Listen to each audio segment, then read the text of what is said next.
Il popolo di 5.30, la bellissima manifestazione internazionale ormai che ha preso piede da tanti anni a Favara, si presenta alle prime luci dell'alba qui in piazza Cavour per iniziare questo percorso 5.30, ovvero alle 5.30 di mattina per 5 km e mezzo, per promuovere un sano stile di vita, per promuovere una giusta alimentazione, per promuovere anche il territorio. L'organizzazione ASD Runner Favara e Fradici Runner ancora una volta ha centrato l'obiettivo, il popolo di Favara ha risposto. Vi benedica Dio Onnipotente, il Padre, il Figlio e lo Spirito Santo.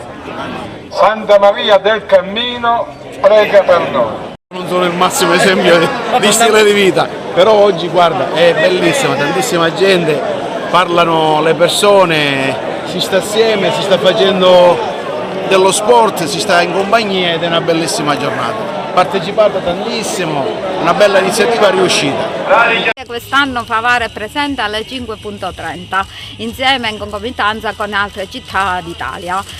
L'appuntamento ce lo siamo dati intorno alle 5:15 e come di consueto alle 5.30 siamo partiti. Abbiamo percorso le strade di Favara, un percorso urban fatto di 5 km e 300 per le vie del paese. La nostra iniziativa è sempre quella di promuovere uno stile di vita sano. Alla fine concluderà la manifestazione in piazza, che è stato il punto di ritrovo della partenza, con una buona colazione fatta di frutta e torte preparate dalle nostre signore che ci hanno aiutato per la manifestazione. Voglio ringraziare tutti coloro che hanno partecipato e in particolare la cittadinanza, il sindaco e tutti quelli che soprattutto hanno partecipato alla manifestazione e hanno camminato insieme a noi. Grazie, grazie a Favara.